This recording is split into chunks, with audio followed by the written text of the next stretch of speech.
So in between filming this video, I actually managed to get a haircut and I swapped around the whole like order of the video. So originally I was actually going to make like a 10-minute music theory section, but I thought that's too fucking boring. No one wants to watch that. If you are interested in the music theory side of melody writing, I have like a whole series of that on my channel. Otherwise, I'm going to go on to the more practical stuff in this video. Let me give you the breakdown of how I structure this video and then we'll get right into it. The first thing I'm going to do in this video is I'm going to talk to a few singers because I think it's really important to get a range of views on this topic because everyone has their own process for writing melodies and everyone has a different idea of what makes a good melody, as you'll see later on in the video. I'm going to be asking my two singers what makes a bad melody and then what makes a good melody and then how they go about writing melodies. After that, I'm going to show you an example of how I write melodies for songs. Now, I know a lot of beginners are just going to say that, well, it just needs to be in key. I don't think that automatically makes a melody good though. Obviously, if it's not in key, it's going to be shit, but just because it's in key doesn't mean it's good. What I'm going to do is I'm going to play 4 bars of 2 different melodies, and I want you to tell me which one you prefer.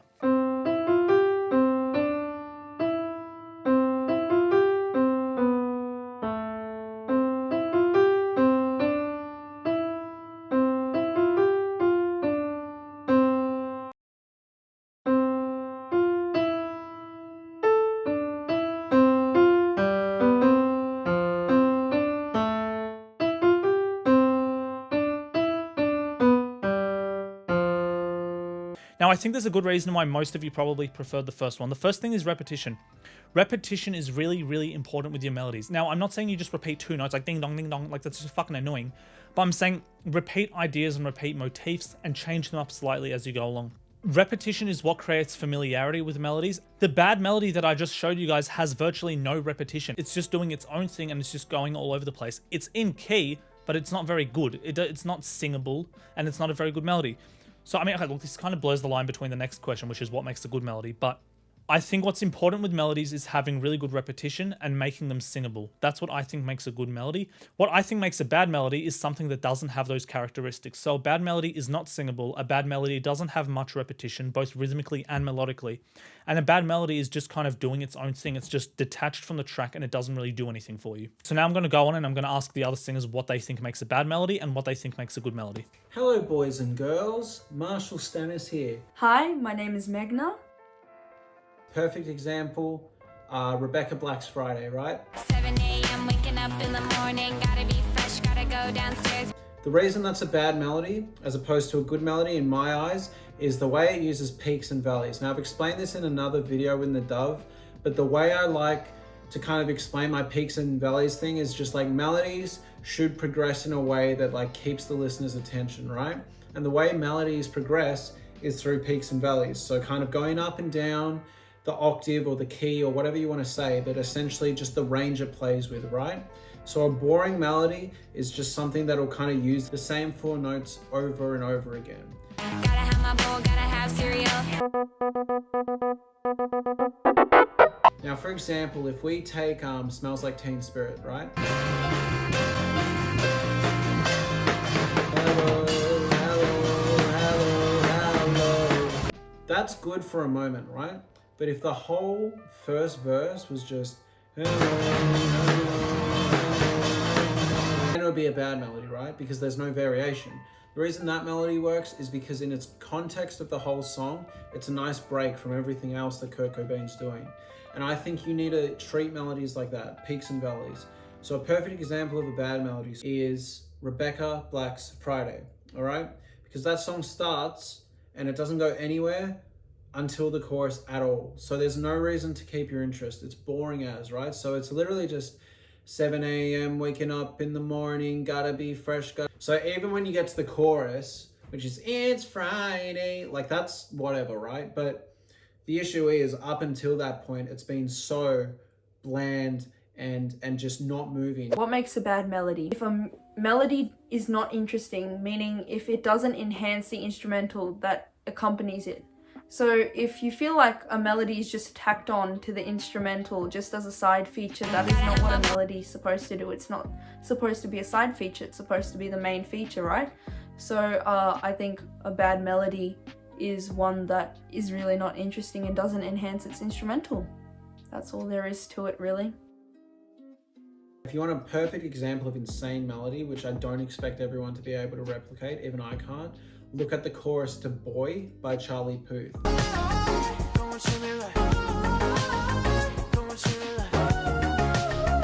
Insane, right? Insane. Now, you don't need to write something that varies that much range-wise, but if you can channel some of that, your melodies are going to be insane. I think another one that's really good is The Weeknd, right?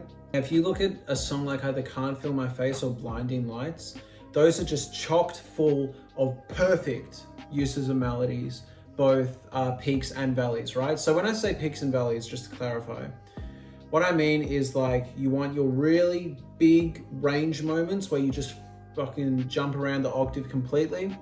You want to save that ideally for your chorus or something you really want people to remember, because people are going to be like, wow, he's jumping here, there, and everywhere. And you want your verse, even though it's going to be scaled back, you want it to be like a miniature valley, a miniature like huge hill, you know? So I like to use my verses as an opportunity to like tease, like, oh, here's what my voice is capable of doing, or here's how good my melodies can be, you know, range-wise. And then when you get to the chorus, it's like, it just opens up. It's this huge, huge payoff, you know? And I said, ooh, I'm blinded by the lights.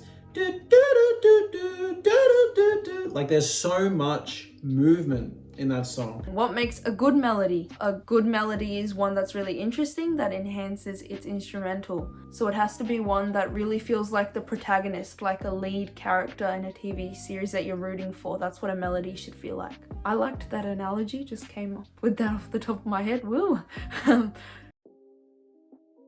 My basic rule of thumb for writing a melody is, first of all, I try to sing it, and then I adjust it in the MIDI later. So I'll sit there with my track and I'll kind of hum a melody and I'll start humming something, and eventually I'll get something I like. Usually this will kind of be simultaneously while I'm playing it, but most of it is just coming from my head. So I might go like, and I might just start playing that. And I might, you know, see what notes might fit in between that. I might look at the chords and see what notes fit in the chords. But a lot of it just comes from me humming and singing over the track, and I'll slowly adjust it as I go on. So now, the reason I say I sing my melodies before I write them is because the best melodies are singable melodies. The best example of this is John Williams. Look at the Harry Potter score. That is fucking incredible. Like, all the melodies that he wrote for those first two movies are amazing.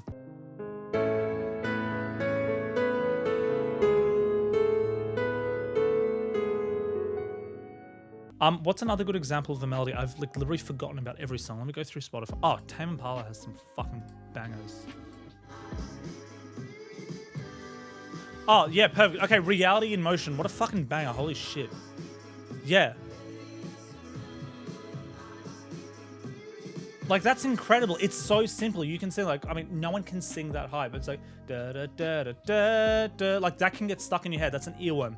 It's a really simple, easy melody. Those are the melodies that really stick with people and get stuck in people's heads. So the simpler your melody, the better. Now, that doesn't mean just do one note for the whole song. 3 minutes, one note. That's not, no. 7 a.m. waking up in The way I do melodies, there's nothing special. I don't sit there and figure out the note to the key. I don't sit there and like bust out chords on the piano. I just play the instrumental. Yep. And I'll just sit there and da da da da da da da da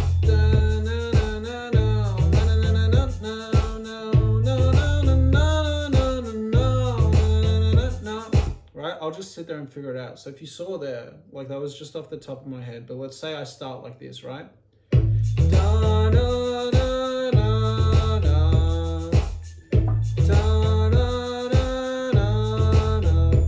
Let's say I'm doing that, just the da da da da da. People are going to get fucking bored of that, right? So instead I might go da da da da da da da da da da. Right? So it's just adding chops to the notes and moving up and down a bit. How do you write melodies? That's a good question. I do the old wake up at 3 a.m. randomly and record a voice memo, because melodies come to me at the most random, inconvenient times. I cannot stress this enough. When I write melodies, it's not intentional. It just sort of comes to me, and I think that's attributed to my constant listening of music. So I can't do anything without music. I do my homework with music, and I think that because I'm inspired by so many songs and artists, I'm constantly listening to them every day. I'm always thinking about music, and then that in turn helps me to create melodies at the wackest of times, literally. If you want to have that constant flow of ideas, you should probably listen to as many songs, watch as many movies, engage in as much media as you want that inspires you, and that way you'll constantly be thinking about these things, thinking about lyrics, thinking about melody, all that really important cool stuff. But the side effect is you might be woken up at 3 a.m. Yeah. So yeah, that was me. Go and check out my Spotify and iTunes and all that if you will, and my Instagram. But yeah, good luck. I just want to jump in quickly and say a big thank you to Marshall and MEGHNA for getting onto this video. They are absolutely talented singers and artists. I will leave some of their songs in the description below. You can go check out their music. It's insane. Definitely check out their music, and I've helped out with some of their production as well, so make sure you definitely check it out. Let's go on with the rest of the video now. Alrighty, so now that I've taken another 2-3 day break, I'm going to get back into writing melodies. So let me show you the beat, and then we will get into how to write the melodies.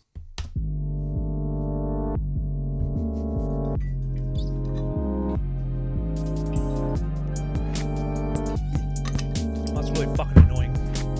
The chord progression is a bit funky, so writing a melody over this is going to be pretty tricky. Now keep in mind, when I'm talking about writing melodies, I'm not talking about a vocal melody, I'm talking about a synth melody. The way I approach vocal melodies though are exactly the same way. I'm just not going to sing over this trap beat. The first thing I'm going to do is obviously find a sound that works. I'm not going to be too picky with this, but like I think a synth might be really good, so maybe I'll just go to Apparillo.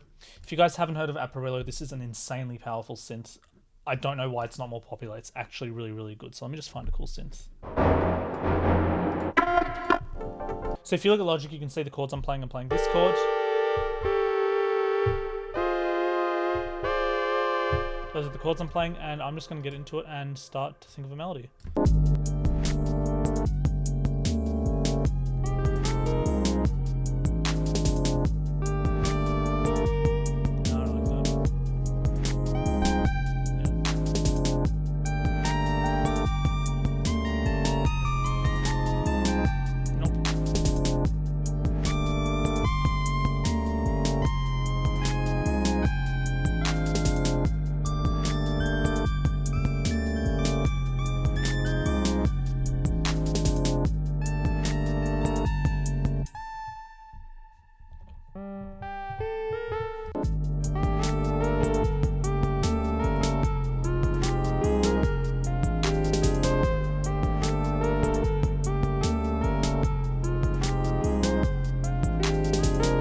Yeah, I like that. I'm actually going to play around with that. That's a really cool melody.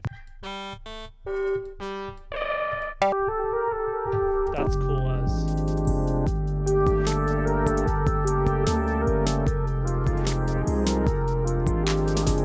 Oh, that is sexy.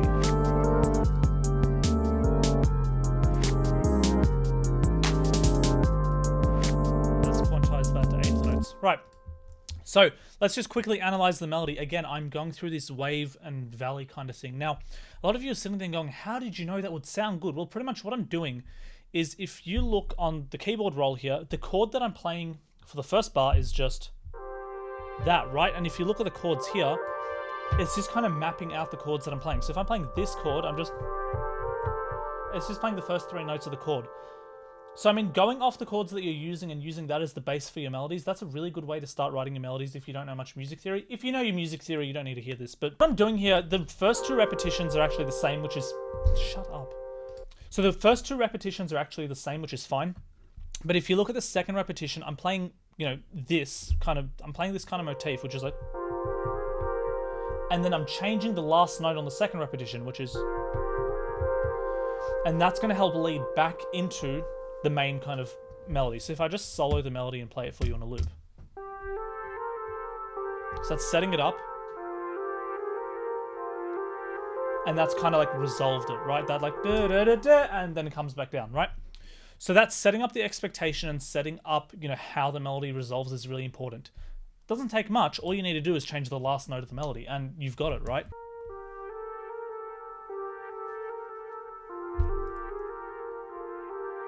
And I just want to see where I can take this melody. So using the last notes of the melody might be cool.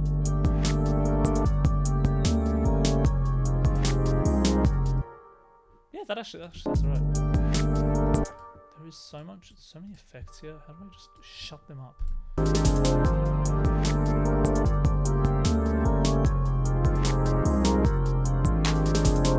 Right, and then you might want to go into like an instrumental break where you just... Right, so you might just want to do something like that. But yeah, that's how I go about writing my melodies. It's just kind of sitting there, figuring out what the chords are, playing along to those chords and seeing what sounds good, and then going through and adjusting the necessary things to make the melody sound a bit better. Using that peak and valley and kind of that wavy motion on the melody is really what's going to bring it to life. You know, if I show you an example of like a really bad melody on this, you might be thinking, wait, that doesn't sound too bad. No, it doesn't. But the thing is, that's more of a background element rather than like a main melody. If that was the main melody for the song, you'd probably get really bored. I mean, just listen to this. It's nice for a background element, but not as like a main synth.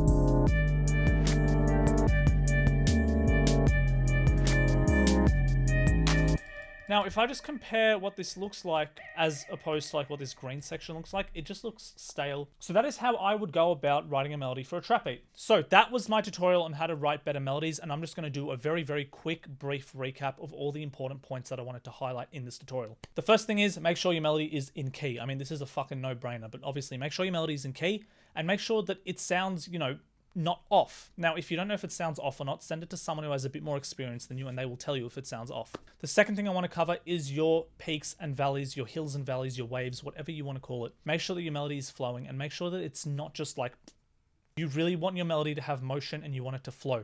And the third thing that I want to mention about melodies is that you want to have repetition. You want to repeat ideas. Now, that doesn't mean repeat the same note, but it means repeat your melodic ideas that you've been using throughout the tracks. Have familiarity. Familiarity is what creates, you know, a sense of warmth when the listener is listening to your song, and it allows the listener to connect with the music a lot better.